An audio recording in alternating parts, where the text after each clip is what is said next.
a copyrighted program created by Rio Grande. Seattle Police calling all cars. Attention all cars to broadcast 257 regarding a bombing. Be on the lookout for 2 men carrying 2,000 sticks of dynamite. That is all. Harmon.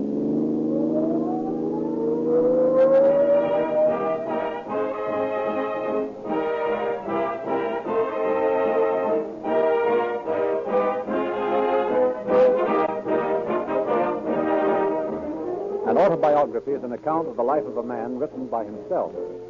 A biography is the life story of a man written by someone else, and usually contains the honest, unprejudiced views of one who knows his subject from A to Z and tells the truth without fear or favor. The story of Rio Grande Crack, friends, is being written by outside authorities.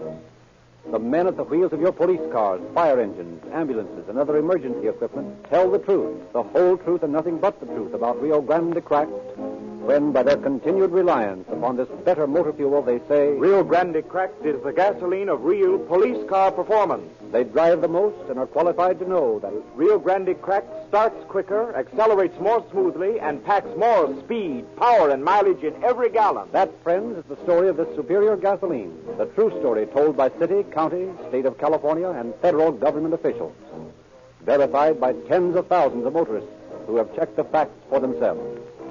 If you haven't done so, prove it to yourself. Get a supply of police car performance Rio Grande Crack at your nearest red and white Rio Grande station in the morning, and you'll understand why Rio Grande Crack is the most highly recommended public serving gasoline sold in the West.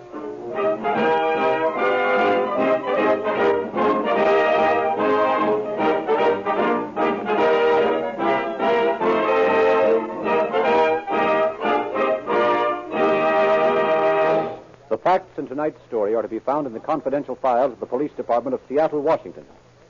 We have therefore asked Chief of Police William Sears to prepare a foreword for our program. Good evening, ladies and gentlemen.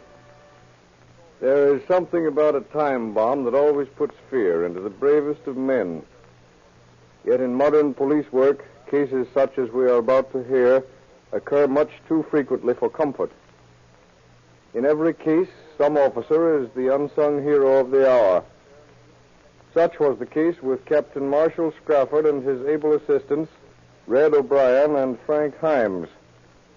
We probably will never know definitely how the crazed mind of the criminal in tonight's story arrived at the decision to attempt his crime. But we do know that the work of Captain Scrafford and his men saved many lives and probably kept this nation away from the verge of war. How they did this, we shall see as the program unfolds.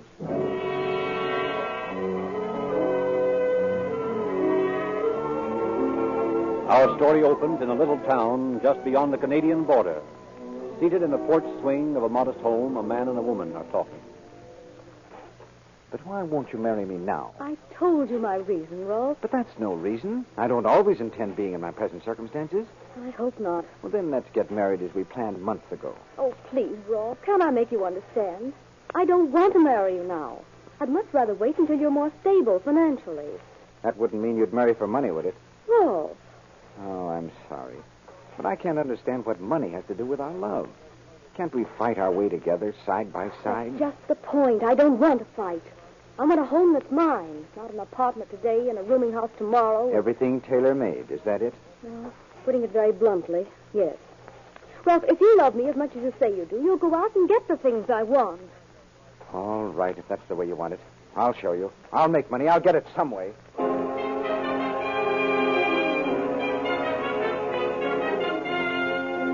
He should be here any minute. Perhaps the honorable gentleman has changed his mind. I think not. He desirous of making much money. However, if he... our visitor has arrived.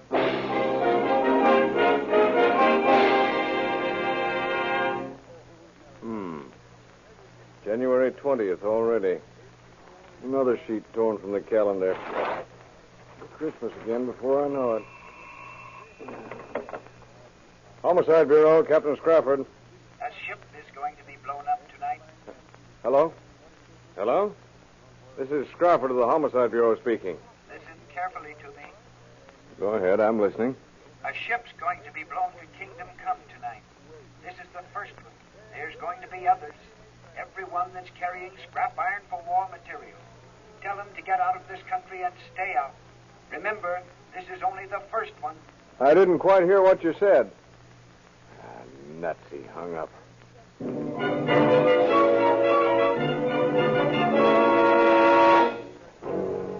And so begins the story of Rolf Forsyth. Meantime, Captain Marshall Scrappard sat with flushed face musing over the strange telephone call. In the office with him is W.J. O'Brien. Doesn't make sense, I tell you. Of course it doesn't. There's some crank. Yeah, maybe, but just the same, I got a hunch it wasn't phony. The guy was trying to disguise his voice. If it wasn't for the bombing of the Panay a few months ago, I wouldn't think so much of it. Well, that's what makes me think it's just some crank. Well, the operator couldn't trace the call either. Oh, forget it. Go and get a glass of beer. Wonder what you blow a ship up with. Dynamite? Yeah, I suppose so. Couldn't very well do it with firecrackers. Yeah. Must put it down in the boiler room or drop it on the deck from a plane. Or float it alongside on a raft. Come on, let's get a beer. Float it alongside. That's it. That's the way they'll do it. O'Brien, we're going to stop this bombing. Say, are you nuts? Cut the clowning and listen. 99 chances out of 100 it was a crank calling, but it's that one chance we've got to investigate. Okay, Chief, I'm with you.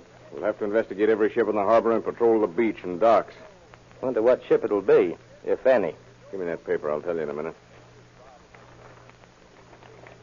Let's see. Yeah, well, there's a President liner and two ships that might be possibilities. We'll have them all looked over. I think it's safe to eliminate the President liner, and one of the other ships is in dry dock, so that really only leaves the Haye Maru. The Haye Maru, huh? Yeah. Say, that's the one that's being loaded with scrap iron, too. That must be the one. Yeah, they're loading with scrap iron down at the Great Northern Dock. I'll go over there right away. Hines can meet me there. Wait a minute. I want Dick Mahoney and Ernie Winters to look over the Haye Maru. You and Himes get down to the President liner. There's a possibility they might be loading scrap iron, too. Okay, Captain. Guess I better send McCarthy and Hemler to make the rounds of the hardware stores and find out where the dynamite came from, if any's been bought. Maybe we can get a description of the bombers that way. What about the airport? I'll have them watched, too, and I'll get going. I got a lot of phoning to do. Well, I'll let you know if I find anything. Phone in here every hour, whether you find anything or not. Okay. Operator. Connect me with Captain Tony Norton of the Uniform Division. Crazy fools. There's no telling what the... Hello, Tony? Yeah, this is Scrappard. I want 6 prowl cars down at the docks at 7 o'clock. Yeah. 6 at 7. Some crazy fool's going to try to blow a ship out of the harbor. Huh? I don't know what time. Tonight's all I know, and it's up to us to stop him.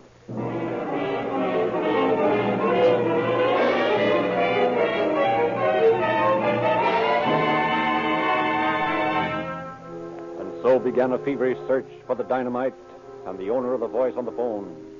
It was impossible to know what time the bombing was to take place. Every second counted. Captain Scrappard sat at his desk, every nerve tense, waiting for the phone to ring, waiting for reports, waiting for the sound of an explosion. Waiting. And then in quick succession reports began coming in. Scrappard speaking. Oh, hello, Mac. What'd you find? Nothing. You been to all the hardware stores? Have you checked to see if there's been any dynamite stolen? Try the CCC camps? Yeah, that's a good idea. It might have been bought in Tacoma. Try that.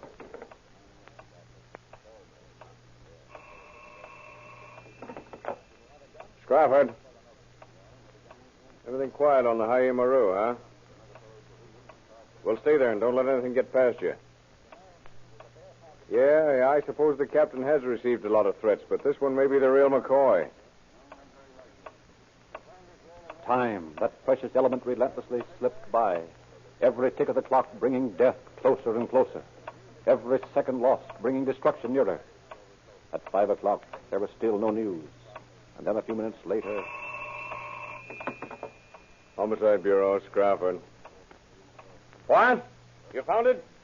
Good work, Mac. Give me all the dope. Yeah?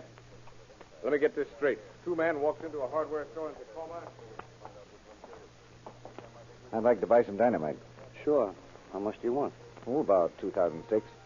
What are you going to use it for, mister? Me and my buddy here intend to make a little money blasting stumps at Lacey. Yeah. Oh, blasting stumps at Lacey. 2,000 be enough? Enough to start. We'll be back if we need any more. And who's going to sign for it, you or him? I ain't got nothing to do with it. You sign. Of course. Where do I sign? Right here. Hugh McLean. How are you going to carry this stuff, Mr. McLean? We got a room just down the street. We can carry it that far. There'll be a truck pick it up tomorrow. You'll have to make several trips. I'd help you if I could leave the Oh, store. that's all right. Come on, son. Grab on to some of this. So there's no danger of it blowing up, is there? Not right this minute. Now, come on. We've got a lot of ground to cover for every second count. Mac, did you trace them to the hotel? Good. What'd you find out there? Did you get a description of them? We're looking for a man named McLean. Hugh McLean. Got another fellow with him, a kid. We had a fellow registered here by that name, but he checked out already. Mind if we go up to his room? No, I guess not. Now, when he checked out, did he move several boxes? No. Seems to me all he had was a big trunk. Trunk, eh? Do you know where the trunk was going? Why, he checked it to Seattle by bus. I see. Well, we'll take a look at the room now. Sure, I'll go up with you. You didn't find anything in the room, huh? Nothing but the empty packing boxes the dynamite had come in. Yeah. Well, did you get a description of them? Good. Let's have it. Give me McLean first. About 30 years old. Yeah, got a little black mustache. Combs his hair straight back. Has a high forehead. Okay. Now, how about the kid? Mm-hmm. Looks kind of dumb and don't say much. Yeah, go on. Got long, dark hair that's supposed to be combed but sort of hangs down. Yeah, what else? Big mouth, round face, low forehead. That all you got on him? Okay, Mac. Nice work. Get back here as fast as you can. I'll start checking from this end. It was now almost 6 o'clock, and every second counted. Captain Scrafford phoned officers McCarthy and Heimler aboard the Haya Maru and informed them of the latest developments. Then began a search for the trunk. Finally, in a cheap rooming house. You received a trunk here from Tacoma under the name of McLean. Yeah. Where is it now? Lord, I don't know. A man came and got it. Yeah, how'd he take it away? Well, I don't just remember. Well, think hard, man. This is a matter of life and death. Well, now, don't rush me. I'm trying to think. Was it a transfer company or maybe a private truck? Every second counts. Well, let's see. Him and a young kid come and carried it out that door over there.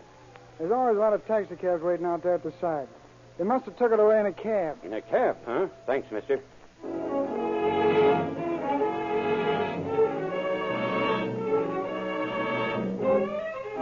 Did you take a trunk away from the depot about an hour ago? Nope, not me. You remember taking a trunk from the station? When? Tonight, just a little while ago. Not tonight, mister. I don't remember hauling any trunks for about a week. You sure? Sure, I'm sure. Hey, buddy, you haul any trunks recently? Not me, sir. I'm trying to find a cab driver that hauled a trunk. Was me. Did you haul a trunk tonight, Not mister? tonight, no. Did you haul a trunk? No trunk. Hey, you, did you haul a trunk tonight?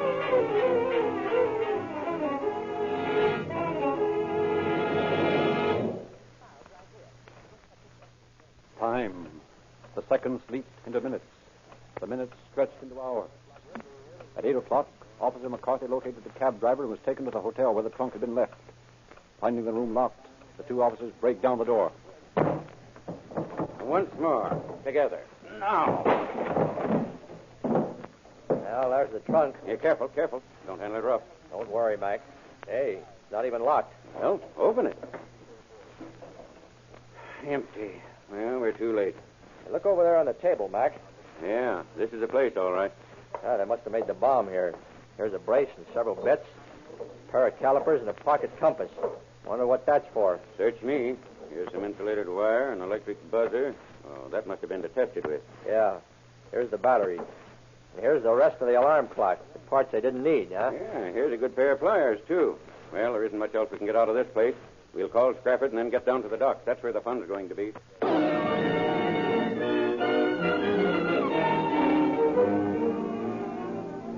While the mad search for the dynamite had been going on, two men stood on the beach. The icy waters of Puget Sound creeping in near their feet. The muffled sound of boats in the harbor is a symphony of deep-throated whistles and multi-toned bells. The taller of the two men is slowly undressing. Well, Won't be long now. I don't like this business. Well, what have you got to worry about? You're not taking any chances. Well, maybe not, but if we get caught... Cut it. Take these clothes and put them over there under the dock. I think you're nuts to swim in that water in the middle of January. Well, how would you do it? Well, take a boat and paddle out to the high Emerald. Yeah? Take a chance of being seen? You're stupider than I thought you were. I'll have to swim it.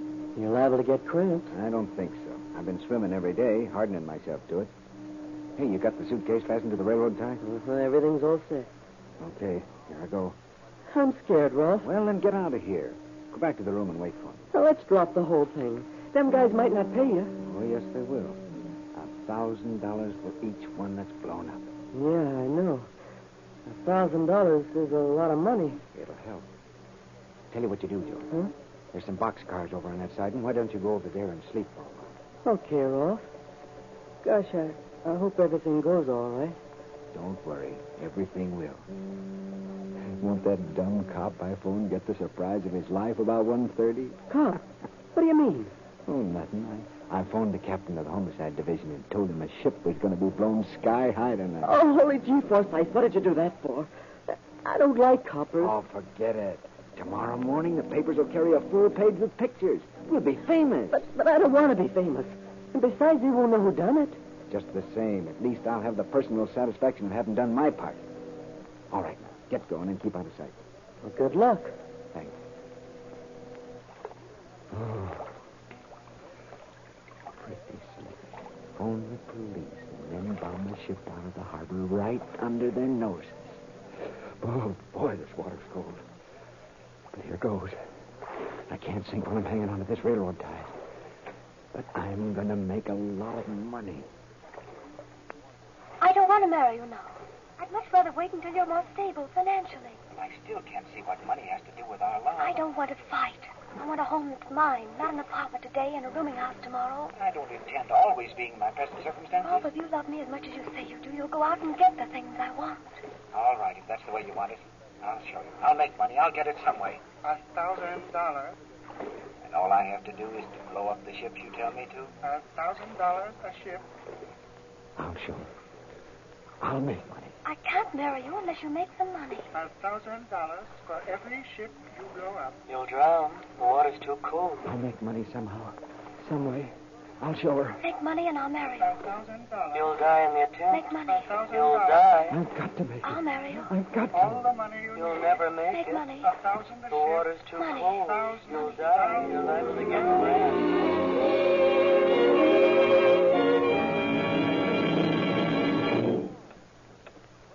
Seconds fleeting, detectives searching, and still no sign of the bomb. Coast Guard cutters parted the waters of the Sound. Searchlights played a weird fantasy on the dark waters. And then the silence of Scrafford's office was broken by the jangle of the phone bell. Crawford speaking. Caller car 11. What'd you find? A kid, huh? Good, I'll be right down. Now we're getting someplace.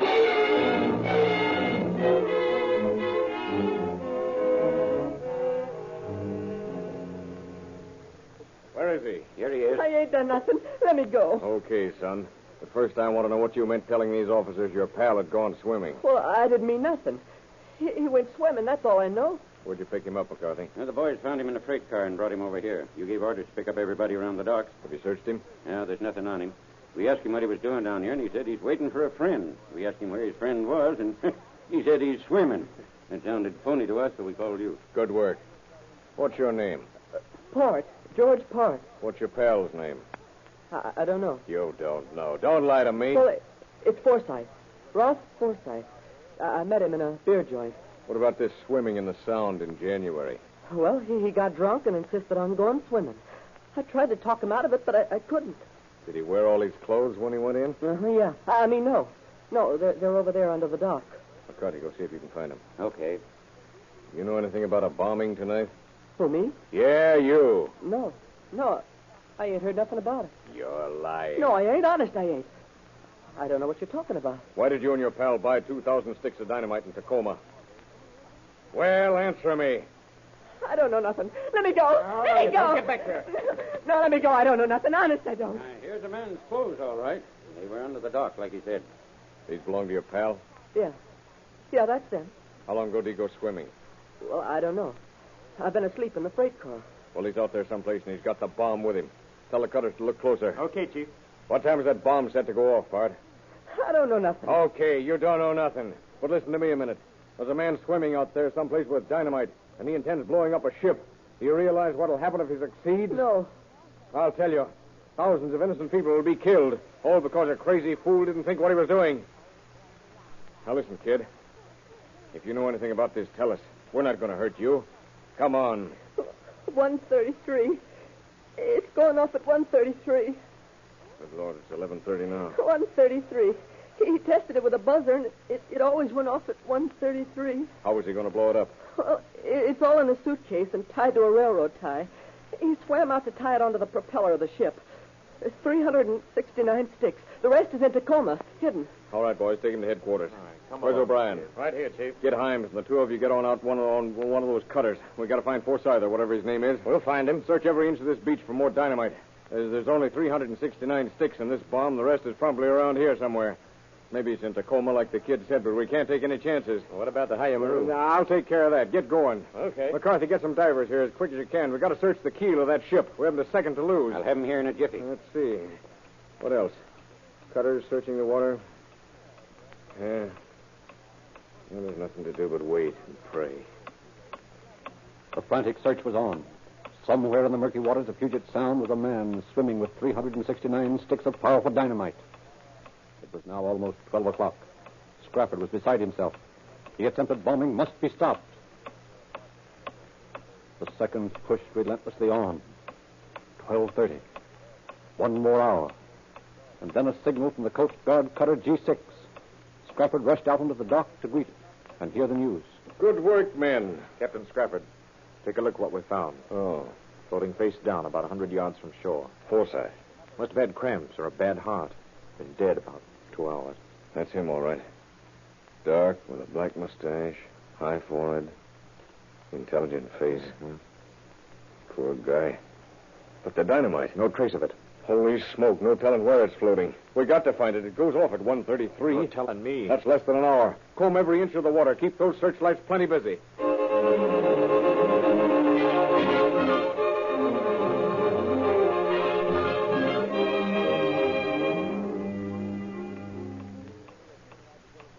$12:45. 1 o'clock, and still no trace of the missing bomb. 1:10. The search was at a fever pitch. 1:15. Eyes ached, heads throbbed. 1:20, and Captain Scrappard gave orders to clear the sound. The crew of the Hayamaru abandoned ship. No craft was permitted to get within several hundred feet of the troubled area. Scrappard, O'Brien, and Himes stand, watches in hand, waiting for the detonation, coming at 1:33. 3 minutes to go. Forsyth got what was coming to him, all right. Wonder what they'll do with the kid. I don't know, Himes. I don't think he knows so much about it. Forsyth was the brains. Apparently he made the connection with the higher-ups. It's the higher-ups that ought to be caught. Don't worry about that, O'Brien. They'll be caught, sooner or later. 2 minutes to go. It's 1:31 on the dot. Wish they'd hurry up and blow. The suspense is getting me. Me, too. The kid must have told the truth about the rest of it being in Tacoma. The boys didn't find any of it around here. Forsyth seemed to have plenty of money, yet I checked on him like you asked. He isn't supposed to have any. His bosses furnished him with all he needed to get the dynamite. I wonder how much he was to get for blowing up these ships. Whatever it was, he'll never collect it now. It's 1:32. 1 more minute. Get ready for the explosion. I'll feel the shock for miles around. Yeah, we better lie down or we'll be knocked down. It's a shame Forsyth had to die like that. It's too good for him. Yeah. All right. Get set. Here it goes.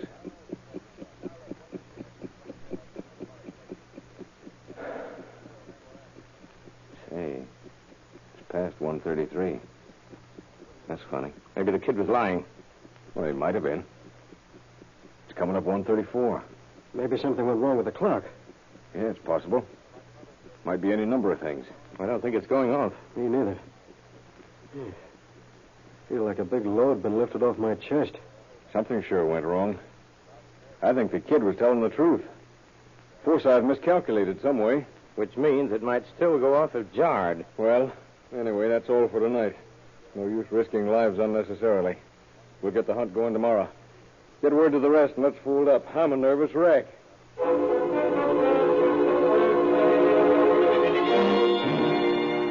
The search was called off for the night to be taken up early in the morning. Every precaution was used, as the floating dynamite would be a constant menace until found. Late the next afternoon, down into the dock, Officers O'Brien and Himes noticed a dark object just below the surface of the water. Rowing close, they discovered the suitcase with its deadly contents. Carefully lifting it from the water, they carried it to nearby mud flats, where it could be safely opened. O'Brien and Himes volunteered to open the bomb. Well, say your prayers, mister. Not scared, are you, O'Brien? Me? Of course not. Playing with dynamite's nothing to me. I used to eat it when I was a baby. You're grown up now. Let's open it. Sooner the better.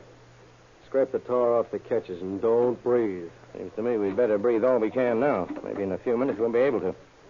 There. Now use the catch open. Boy. Sounded like an explosion itself. Get the other one. Don't rush me. Understand, I'm not scared. I'm just cautious. Ease that lid up. If you've never been gentle in your life, be gentle now. All right. Hold on. Here goes. Hinge is rusted already. Look, there it is.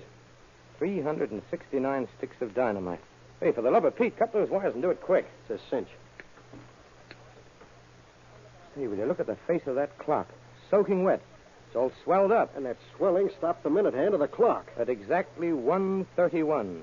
Just 2 minutes more.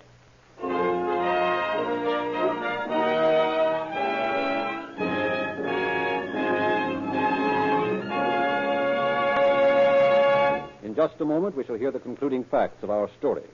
During this brief interval, may I say the verdict rendered by an impartial jury at the bar of public opinion is that Rio Grande Cracked is the gasoline of all-around police car performance. That its colleague in maximum motoring efficiency is Riolube, the 100% paraffin-based motor oil that withstands any engine heat or cold weather and sells for but $1.25 a quart at your Rio Grande dealers.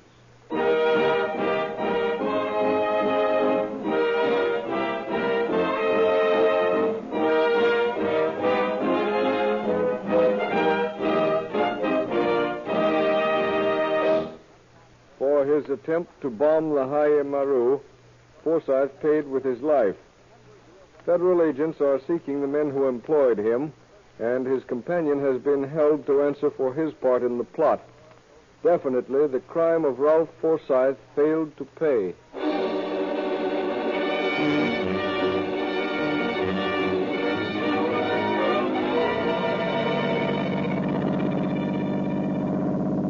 Seattle Police calling all cars. Attention all cars to cancellation on broadcast 257 regarding a bombing. Suspect in this case drowned in Puget Sound. That is all. Harmon.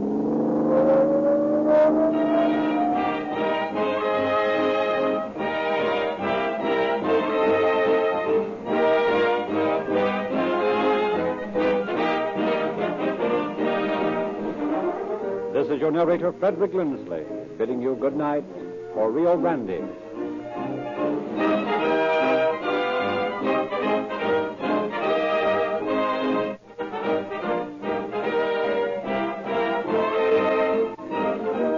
Next week at this time, Rio Grande will present the case of the Portuguese crooner. This is the Columbia Broadcasting System.